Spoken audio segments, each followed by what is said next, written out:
It's a nice interpretation of the walk to Emmaus as if told by two Minnesotan guys. But a lot of times we get to Easter, we celebrate, and the next week we just go on with our lives, kind of like what Kyle was talking about during the offering. And this gets a great reminder that the men who lived this real thing spent the rest of their life looking for any opportunity that they could to share the story of the amazing things that happened to them. So thank you so much for that, you guys. We have just finished one of my all-time favorite message series, called Lead Me to the Cross. Early in 2019, we began with the turning point, that moment in the Gospels where Jesus knew the time had come, and so he turned and he set his face to Jerusalem. He didn't turn to the left, he didn't turn to the right. He marched steadily to the cross. And we have followed him very closely every step of the way, haven't we? Last Friday, we witnessed the ultimate act of love. Jesus sacrificed himself so that we could receive forgiveness for our sins, praise the Lord, and so that we could inherit eternal life. And then this past Sunday, we only just began to celebrate the resurrection that Jesus had from the dead. Today we're going to pick up the story right where we left off. We didn't cover all of the ground that we have covered this year to shortchange the resurrection. So our series will continue. The goal now is to focus on the ripple effects of Jesus' victory. Because of what Jesus did for us on the cross, and because God raised him from the dead, the world was forever changed. And this is the most important part for us I want you to understand. The world was changed that day, and the story continues. We are now part of this true story. We are now a part of the ripple effect of what Jesus has done. So without further ado, let's dive back into the Gospel of Luke and pick up where we left off. Let's remember first what we just studied. We're going to be in Luke 24, verse 9. When they came back from the tomb, they told all these things to the 11 and to all the others. It was Mary Magdalene, Joanna, Mary the mother of James, and the others with them who told this to the apostles. But they did not believe the women because their words seemed to them like nonsense. Peter, however, got up and ran to the tomb. Bending over, he saw the strips of linen lying by themselves, and he went away, wondering to himself what had happened. So again, the faithful women who were such devoted followers of Jesus, they had quite a surprise on Easter morning. The tomb was empty, and the angels asked them, "Why are you looking for the living among the dead? He has risen." And so the women ran to the disciples, and the disciples think that they have cracked, right? Sounds crazy, ladies. There's no way. But Peter runs ahead. And the last images we saw of him last week, he was bending down, staring at the strips of cloth that Jesus' body had once been wrapped in. And then we saw Peter slowly walking home, wondering to himself, what's happened? Could it be? Could it be so? Has he risen from the dead? Now, before we look at the amazing scripture that we have for us today, I want to remind us about what we've seen Jesus looking like during the last few weeks of our series. Jesus made the triumphal entry, and the city threw a ticker tape parade. They were celebrating. It was the best day the disciples ever had. It was the best day, but Jesus himself was weeping all the way into town. His heart was broken because he realized they do not know who I am. They don't realize who has just come in. The people were not able to connect all of the dots because they were so worried about what might happen in their short-term lives. The next time we see Jesus, he's got a wild look on his face, and he's clearing out the temple. He's kicking over the tables of the money changers, and he's chasing anybody out who came to trade in the temple courts. And a little bit later, we saw him washing the disciples' feet. It's a very serious and shocking moment where the God of the universe took on the form of a servant. And then he is instituting a new covenant. And he says, I am going to be the new Passover lamb for all people, saving people from the death caused by sin. And then we saw him in the garden of the olive press. Under so much pressure, he began to sweat drops of blood. This is how we've seen him lately. It's been so intense. And from there, it only gets more so. Now, it gets rated R for violence and cruelty. Jesus is abandoned by the disciples. Peter denies knowing him 3 times. Jesus is falsely accused, falsely convicted. He is beaten, slapped, mocked, condemned by Pilate, beaten with a wooden stick by a whole company of Roman soldiers. Then he's flogged within an inch of his life. And don't forget about the crown of thorns that was jammed onto his head. Then he had to carry his cross as the centerpiece of a morbid parade through Jerusalem up to the hill where they nailed him to the wood, and he suffocated to death, but not before experiencing the worst torture of all. He received the punishment for all of our sins, and he was separated from his Father. So this is a quick synopsis of Jesus' last days. It has been intense. Pastor Kyle and I have actually been worried about you at times because it has been so intense. We were worried that the reality of Jesus' sufferings was going to grind you guys down. There has not been a light moment since we started studying the Passion of the Christ. Jesus has finished his work. He has endured the nightmare. He took the punishment for our sins. He opened the door for us to be reunited with the Father. He has earned for all of us eternal life as our inheritance. And today, we get to see him for the first time in his resurrected form. And he looks completely different. Today is going to be a lot of fun. Right as Peter is walking slowly back to his hiding place, wondering if it could be true, we read this in verse 13. Now that same day, 2 of them were going to a village called Emmaus, about 7 miles from Jerusalem. They were talking with each other about everything that had happened. As they talked and discussed these things with each other, Jesus himself came up and walked along with them. But they were kept from recognizing him. And he asked them, "What are you discussing together as you walk along?" They stood still, their faces downcast. One of them, named Cleopas, asked him, "Are you the only one visiting Jerusalem who does not know the things that have happened there in these days?" "What things?" Jesus asked.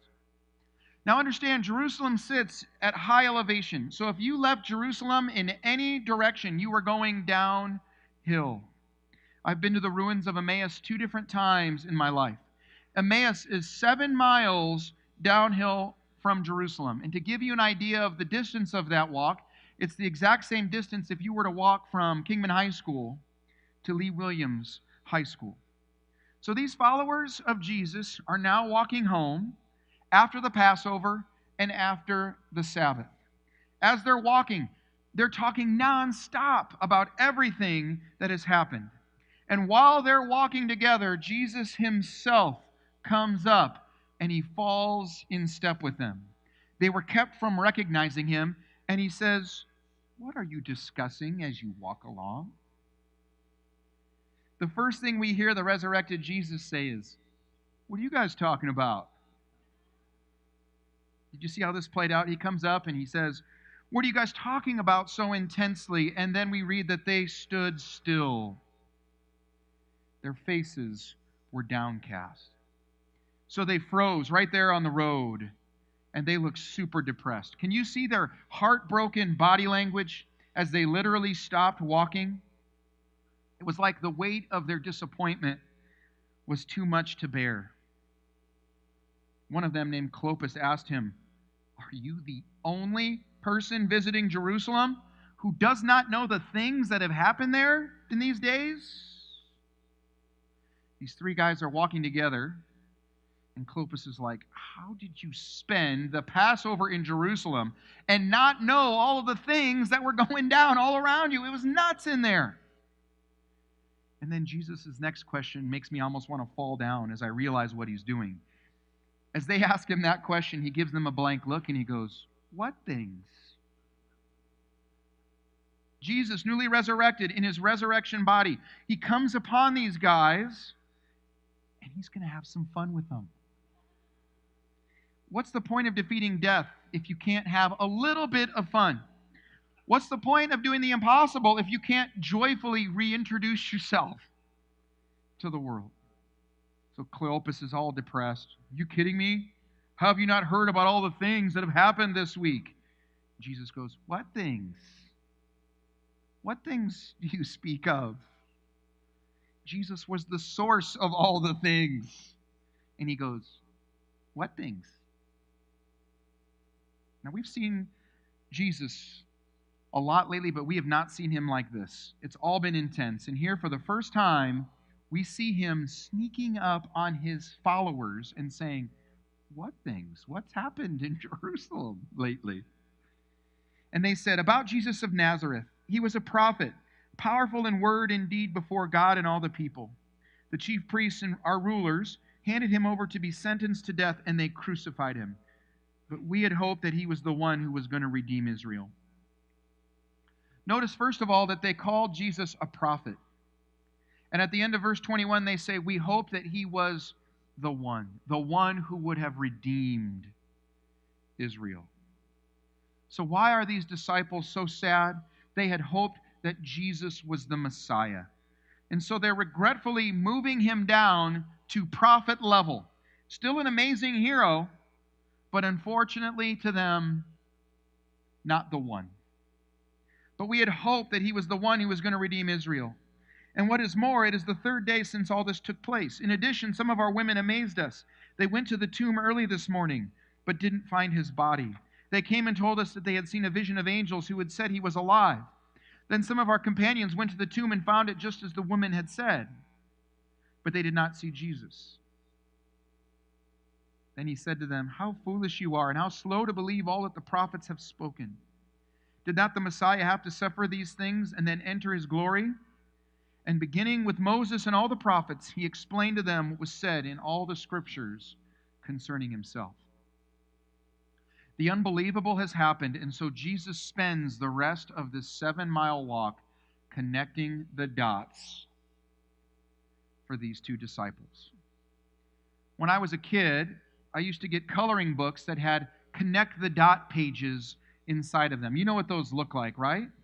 You see a page on it with nothing but dots, with numbers next to the dots, and when you connect the dots in numerical order, a page that had nothing on it all of a sudden becomes an image or a vision. Now, these disciples had all of the dots. They just hadn't connected them yet. And now notice, this foolish traveler who had no idea about what things had happened all Passover week suddenly becomes the greatest teacher of the law that they've ever experienced. And the 7-mile walk goes by in no time. Look what happens next. It cracks me up. As they approached the village to which they were going, Jesus continued on as if he were going farther. But they urged him strongly, stay with us, for it's nearly evening. The day is almost over. So he went in to stay with them. So they get to the gates of Emmaus, and Jesus is like, well, thanks for the walk. See you later. And they're like, no, wait, stay. It's getting late. We want to talk to you more. Come in for dinner. There's going to be cobbler. Blasphemy. Verse 30, when he was at the table with them, he took bread, gave thanks, broke it, and began to give it to them. Then their eyes were opened, and they recognized him, and he disappeared from their sight. They asked each other, were not our hearts burning within us while he talked with us on the road and opened the scriptures to us? They got up and returned at once to Jerusalem. There they found the 11 and those with them assembled together and saying, it's true, the Lord has risen and appeared to Simon. Then the two told what had happened on their way and how Jesus was recognized by them when he broke the bread. Okay, so they finally sit down at the meal. Jesus takes the bread, he breaks it, and then their eyes are opened, which he allowed them to see. And they recognize him. And I can only imagine the huge and loving smile that Jesus gave them as their eyes were opened, and they're like, oh. And then poof, He's gone. Can you imagine that? Jesus, it's you. You're alive. Poof. He's gone from the room. And then they say this great line. Once they're able to speak, which probably took minutes before they could get it out, they said, "Were not our hearts burning within us when he talked with us on the road and he opened the scriptures to us?" So what do? They jump up from the table, they weave their way out of town, then they climb the 7 miles right back up to Jerusalem, and I'm sure they did it in record time. They get to where the 11 are, and before they can even share their story, they're already hearing that Jesus has been appearing to others, including Simon. And notice that Peter is not going by Peter anymore. He's going by his old name, Simon. He went back to his old name once he had failed Jesus. He's not Jesus' rock anymore. He's not Cephas. He's not Peter. He's just sinful old Simon. That's something that we're going to address 2 weeks from today. As we chase the ripple effects of the resurrection, we're going to see Simon become Peter again. So finally, Cleopas and his buddy get the chance to share their experience. And then what happens? Look at verse 36. While they were still talking about this, Jesus himself stood among them and said to them, "Peace be with you." So everyone's freaking out. They're talking, "Oh my goodness, he was seen by them, and they saw him, and these guys just came from Emmaus. And did you guys know that Simon already had seen him?" And in the middle of this really excited time inside the upper room, Jesus appears and he says, "Hi guys." Okay, actually, he says, "Peace be with you. Be at peace. All is well. Everything is going to be okay. Be at peace, my brothers." Did the people in that room feel at peace in that moment? Not so much. Verse 37. They were startled and frightened, thinking they saw a ghost. So he says, "Peace be with you. Shalom." And they start freaking out. It's a ghost. It's a ghost. They're hiding under the tables. They're running into the walls. And all I have to say is, poor Jesus. He has defeated death, but he still has to deal with these knuckleheads. He says to them, "Why are you troubled? Why do doubts rise in your minds? Look at my hands and my feet. It is I myself. Touch me and see. A ghost does not have flesh and bones, as you see I have." When he said this, he showed them his hands and feet. And while they still did not believe it because of joy and amazement, he asked them, "Do you have anything to eat?" They gave him a piece of broiled fish, and he took it and ate it in their presence. He said to them, "This is what I told you while I was still with you. Everything must be fulfilled that is written about me in the law of Moses, the prophets, and the Psalms." Then he opened their minds so that they could understand the scriptures. And he told them, "This is what is written. The Messiah will suffer and rise from the dead on the third day, and repentance for the forgiveness of sins will be preached in his name to all nations, beginning at Jerusalem. You are my witnesses of these things. I'm going to send you what my Father has promised, but stay in the city until you have been clothed with power from on high." So they're freaking out. Jesus doesn't want them to be afraid. Okay, he has enjoyed surprising them, but not to the level of a prank where it's not good for them, right? He doesn't want them to be freaking out. And so he lets them see, in fact, that he is real. He even eats some fish to show, like, look, ghosts can't eat food. And then Jesus reminds them, "I have already told you all of this was going to happen. This shouldn't be new to you." And then he opens their minds so that they can understand the scriptures. And what he does is he connects the dots for them. Once Jesus is finished, the disciples are now, with all of their dots connected, they're able to see a bigger picture. I wonder if the whole room at the end of that didn't go, "Oh." Jesus didn't come from God to just save Israel from Rome. He came to save the world, every generation, for all time. And the mission didn't end at the cross. It was just beginning. It was just beginning. Something way bigger than the disciples had ever dreamed of was now afoot. And they are going to be the ones that God is going to use to change the world for all time. The disciples, up until this moment, had thought that their journey had reached a sad and tragic conclusion. And instead, they now realized that everything in their lives had led them to this point. And God was just getting started with what he was going to do on the earth. Pretty amazing story, isn't it? And it's fun seeing our resurrected Lord enjoying his surprise reunions with his disciples, isn't it? We've seen him go through so much intensity, so much suffering, that when he shows up and he's like, "What things are you guys talking about?" It's so fun to see him. I love seeing Jesus like this, especially after all that he's been through. But as entertaining as this passage is to read, there's also something very troubling to me in it. And it's this: the disciples had followed Jesus every day for 3.5 years. And it's only after the resurrected Jesus has connected the dots for them that they're able to see reality. Up until then, all of their dreams and life goals had remained small and worldly and self-focused. This is troubling for me because I think we're a lot like the disciples in this story. We're pretty surprised when Jesus shows up. Half the time, we might not even notice that his presence had been among us. And scariest of all to me is I think many of us have the dots, and yet we fail to get them connected. How do I know that we fail to connect the dots? Because of our propensity to live worldly lives. Now, I have been preaching the Bible most of my adult life, and I have seen God do some amazing things. But it is heartbreaking to see a beloved brother or a beloved sister really moved by the word, really convicted by the Scripture, and then after staring at it for a minute or two, or for at the most a couple of days, they just go right back to their normal lives as if they had never heard it at all.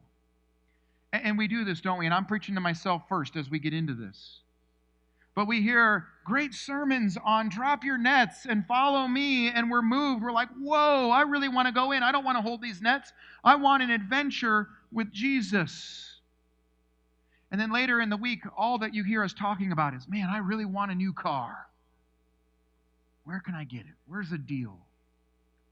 We hear a great sermon on what good is it to gain the whole world and yet forfeit the soul. We have that scriptural dot. And we think to ourselves, I got to be careful. It's easy to worship idols down here. I don't want to gain anything here if it's going to cost me my soul or my relationship with God. Then later on in the week, we hear ourselves saying, like, I wonder how I could get more money. I need to increase my lifestyle. We need a new kitchen, or we need new furniture, or we need to go on this vacation. And we find ourselves having brainstorming sessions. If we could just get this. Or do you think this would make us happier, honey? What do you think?